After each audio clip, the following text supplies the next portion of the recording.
அனைத்து மாணவர்களுக்கும் வணக்கம். இந்த வகுப்புல நம்ம ஜனவரி 7, 2021 கரண்ட் அஃபேர்ஸ் பார்க்க இருக்கிறோம். இதுக்கு முன்னாடி நடந்த கரண்ட் அஃபேர்ஸ் உடைய PDF லிங்க் மற்றும் எக்ஸ்பிளனேஷனோடு இருக்கிற வீடியோ லிங்க் கீழே டிஸ்கிரிப்ஷன்ல இருக்கு. அதை பயன்படுத்தி பார்த்துங்க. விரைவில் பாத்தீங்கன்னா கரண்ட் அஃபேர்ஸ் நம்ம டெஸ்ட் ஆரம்பிக்க போறோம். எனவே கொஞ்சம் கரெக்டா நம்மளுடைய கிளாஸஸை ஃபாலோ பண்ணிட்டு வாங்க. முதல் கரண்ட் அஃபேர், டெல்லியில் இருக்கின்ற கிருஷி பவனில் கட்டுப்பாட்டு மையம் தொடங்கப்பட்டுள்ளது. எதுக்கு அப்படின்னா, நமக்கு பாத்தீங்கன்னா இப்ப கொரோனான்ற ஒரு தீநுண்மி பாத்தீங்கன்னா பரவிட்டு, அதாவது கொரோனா வைரஸ் பரவுனது. இப்ப ரீசெண்டா பறவைகளுக்கிடையே பாத்தீங்கன்னா பறவை காய்ச்சல் பாதிப்பு அதிகரிக்க தொடங்கி இருக்கு. அது மனிதர்களுக்கும் பரவலாம் அப்படின்ட்டு சொல்லப்பட்டிருக்கு. ஸோ ரீசெண்டான நியூஸ்ல இந்த கோழியுடைய இறைச்சியும் கோழியுடைய முட்டையும் பாத்தீங்கன்னா சாப்பிட்டா பரவாது அப்படின்னு சொல்லியிருக்காங்க. அது எப்படி சாப்பிட்டா பரவாது அப்படின்னா, அதை வேக வச்சு நல்லா சூடு பண்ணி சாப்பிட்டா பரவாது. இந்த பச்சையாவே முட்டையை குடிக்கிறது அந்த மாதிரியான விஷயங்களை செய்தா கண்டிப்பா பரவும். அதை ஒரு ஜெனரல் இன்ஃபர்மேஷனை நான் உங்களுக்கு சொல்லிக்க விரும்புறேன். ஸோ அந்த பறவை காய்ச்சலை கட்டுப்படுத்துவதற்காக பாதிப்பு உள்ள மாநிலங்களுக்கு மாநில அரசுகளுடன் இணைந்து செயல்பட, அதாவது எந்தெந்த மாநிலங்கள்ல பறவை காய்ச்சல் பாதிப்பு இருக்கோ அந்த மாநில அரசுகள் கூட இணைந்து செயல்பட மத்திய கால்நடை பராமரிப்பு மற்றும் பால்வளைத்துறை அமைச்சகம் டில்லியில் இருக்கின்ற கிருஷி பவனில் ஒரு கட்டுப்பாட்டு மையத்தை துவங்கி இருக்கிறது. ஓகேங்களா? எந்த இடம்? டெல்லி. டெல்லியில எந்த இடம்? கிருஷி பவன். எதற்காக கட்டுப்பாட்டு மையம்? பறவை காய்ச்சல் பாதிப்பு உள்ள மாநிலங்களுடன் இணைந்து செயல்பட.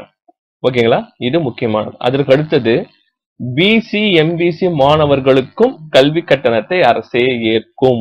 எந்த அரசு அறிவிச்சிருக்குன்னா, புதுச்சேரி அரசு அறிவித்துள்ளது. ஆக்சுவலா எஸ்சி மற்றும் எஸ்டி மாணவர்களுக்கு தான் இந்த சலுகை பாத்தீங்கன்னா புதுச்சேரி அரசு அறிவிச்சிருந்தது.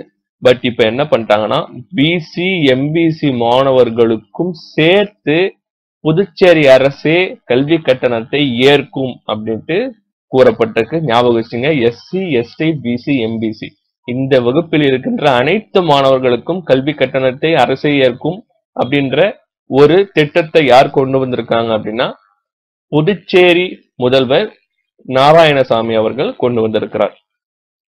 அதற்கடுத்த மிக மிக முக்கியமான கரண்ட் அஃபேர்ஸ், இது வரப்போற தேர்வுல நம்ம எதிர்பார்க்கலாம். சமீபத்துல சாகித்ய அகாடமி விருது பெற்ற எழுத்தாளர் மாதவன் பாத்தீங்கன்னா காலமானார். சோ அவரை பற்றி தேர்வு நோக்குல நமக்கு என்னென்ன தெரிஞ்சுக்கணும் அப்படின்றத பாருங்க. அவர் இயற்றிய புதினங்கள் என்னன்னா, புனலும் மணலும், கிருஷ்ண பருந்து, தூவானம். இது மூணுமே அவர் இயற்றிய புதினங்கள். இவர் இயற்றிய குறும் புதினங்கள் எதுனா, 8வது நாள் காலை. நல்லா பாருங்க, புதினங்கள் அப்படின்னா மணலும் புனலும் மணலும், கிருஷ்ண பருந்து, தூவானம். இயற்றிய குறும் புதினங்கள் 8வது நாள் காலை. இவர் இயற்றிய சிறுகதை தொகுப்புகள் பாருங்க, கடை தெருக்கதை, ஈஸியா தான் இருக்கும் ஞாபகம் வச்சது. கடை தெருக்கதை, மோக பல்லவி, காமினி மூலம், ஆணை சந்தம், அரேபிய குதிரை, முத்துக்கள் 10, பெயர் இல்லாத கதை. இதெல்லாம் அவர் இயற்றிய சிறுகதை தொகுப்புகள். இந்த PDF லிங்க் எல்லாம் டிஸ்கிரிப்ஷன்ல இருக்கு. அந்த வெப்சைட்ல போய் இழுத்துங்க. அது நம்மளுடைய வெப்சைட் தான். இதற்கு அடுத்தது, சாகித்ய அகாடமி விருது பெற்ற நூல் எது? இதுதான் ரொம்ப ரொம்ப ரொம்ப முக்கியம். சோ மாதவன் அவர்கள் இலக்கிய சுவடுகள் என்ற நூலுக்காக, என்ன நூலு? இலக்கிய சுவடுகள். இந்த நூலுக்காக 2015ஆம் ஆண்டு சாகித்ய அகாடமி விருது பெற்றார். எந்த நூலுக்காகனா, இலக்கிய சுவடுகள் என்ற நூலுக்காக. எந்த வருஷம்? 2015ஆம் ஆண்டு.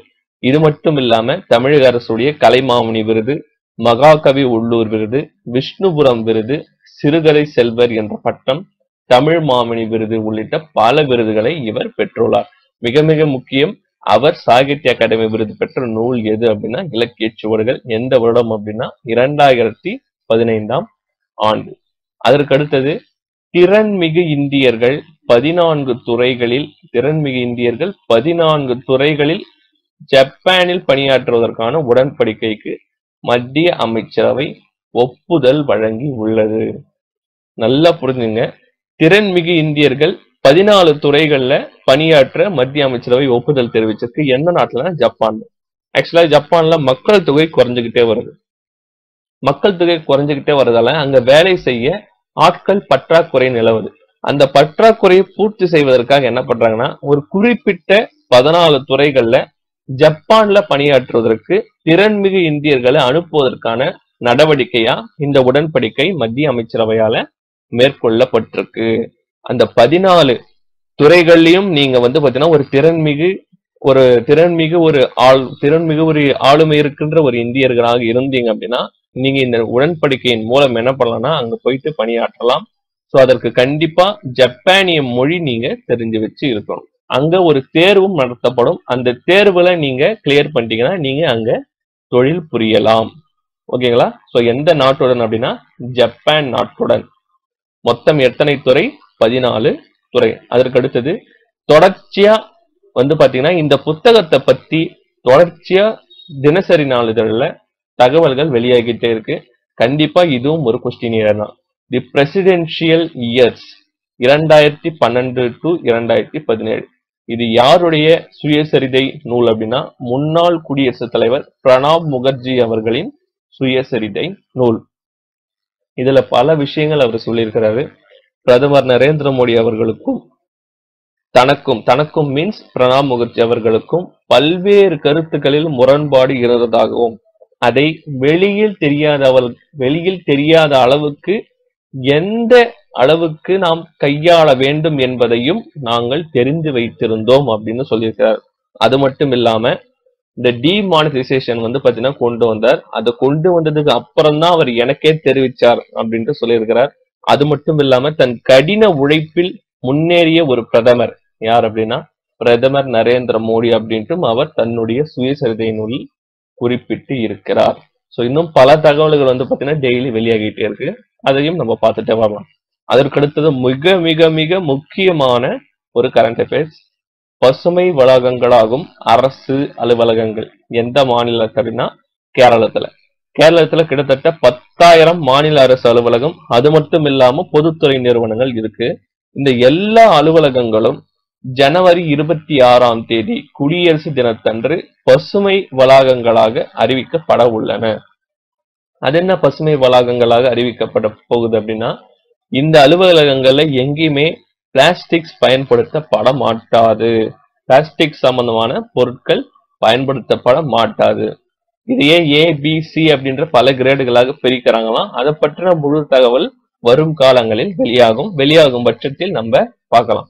அதற்கடுத்தது தேர்வில் எதிர்பார்க்கப்படக்கூடிய ஒரு நடப்பு நிகழ்வு. முதல் முறையாக 4வது நடுவராக பெண். இப்ப ரீசெண்டா பாத்தீங்கன்னா சிட்னில பாத்தீங்கன்னா டெஸ்ட் நடந்துட்டு இருக்கு. இந்தியாவுக்கும் ஆஸ்திரேலியாவுக்கும் பாத்தீங்கன்னா டெஸ்ட் போட்டி நடந்து கொண்டிருக்கிறது. அதுல 4வது நடுவராக ஆஸ்திரேலியாவை சேர்ந்த கிளேர் போலோசாக். நல்லா பாத்துங்க, கிளேர், இந்த பேரை நல்லா ஞாபகம் வச்சுங்க. கிளேர் போலோசாக் என்பவர் நியமிக்கப்பட்டுள்ளார். மொத்தம் 4 நடுவர்கள் இருப்பாங்க.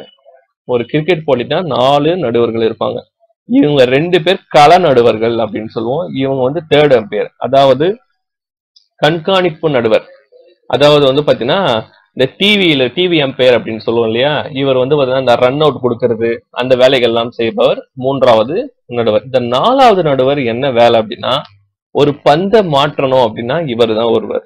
பந்தை மாற்றுறதுக்கு இவர் தான் வருவாரு. இந்த கள நடுவர்களுக்கு தண்ணி சப்ளை பண்றது. இப்ப எப்படி கிரிக்கெட் விளையாடிட்டு இருக்கிற ஆட்டக்காரர்களுக்கு பாத்தீங்கன்னா தண்ணி தேவை, இல்ல கிளவுஸ் மாத்தணும்ன்றப்போ அங்க இருக்கிற சப்ஸ்டியூட்ஸோ யாரோ வருவாங்க. அதே போல இந்த 2 கள நடுவர்களுக்கு தேவையானவற்றை யார் கொண்டு வந்து தருவாங்கன்னா இந்த 4வது நடுவர் தான் கொண்டு வந்து தருவார். அதே போல பாதியில கிரிக்கெட் ஆட்டத்தின் பாதியில இவர்கள் இருவருக்கு ஏதாவது பிரச்சனை ஏற்பட்டுச்சுன்னா, இருவர்ல யாராவது ஒருவருக்கு பிரச்சனை ஏற்பட்டுச்சுன்னா அந்த இடத்தை நிரப்ப 3வது நடுவர் போயிடுவார். அந்த 3வது நடுவர் இடத்துக்கு இவர் போயிடுவார். ஓகேங்களா? சோ இதுதான் 4வது நடுவருடைய வேலை. சோ மேட்ச்ல பந்து டேமேஜ் ஆயிட்டு அந்த பந்தை சேஞ்ச் பண்ணணும் அப்படின்னாலும் யாரு கொண்டு வந்து தருவார்னா இந்த 4வது நடுவர் தான் கொண்டு வந்து தருவார். இதுதான் 4வது நடுவருடைய வேலை. இந்த 4வது நடுவர்களுக்காக ஒரு பெண் பாத்தீங்கன்னா முதல் முறையா 4வது நடுவராக ஒரு பெண் முதல் முறையா நியமிக்கப்பட்டிருக்கிறார். அவர் பேர் கிளேர் போலோசாக். சோ கிரிக்கெட்ல ஒரு பெண் 4வது நடுவரா செயல்படுவது இதுதான் முதல் முறை. ஏற்கனவே இவர் எந்த பெருமைக்கு சொந்தக்காரர் அப்படின்னா, ஏற்கனவே ஆடவருக்கான ஒரு நாள் ஆட்டத்தில் ஒன் டே மேட்ச்ல நியமிக்கப்பட்ட முதல் பெண் கள நடுவர் இவர். சோ கள நடுவராகவே முதல்ல ஒரு பெண் நியமிக்கப்பட்டிருக்கிறாங்க அப்படின்னா ஆடவர் ஆட்டத்துல, அதுவும் இவர்தான். Clare polo-chalk. ஞாபகம் வச்சுங்க, இந்த பெயர் கண்டிப்பா கேட்பதற்கு நிறைய வாய்ப்புகள் இருக்கிறது. ஓகேங்களா? ஸோ வித் ஃபுல் எக்ஸ்பிளனேஷனோட ஒவ்வொரு கரண்ட் அஃபேர்ஸும் பார்த்துருக்குறோம். ஸோ அடுத்த முக்கியமான வகுப்புல நான் உங்களை சந்திக்கிறேன். தொடர்ச்சியா நம்முடைய சேனலை ஃபாலோ பண்ணிட்டே இருங்க. நன்றி, வணக்கம்.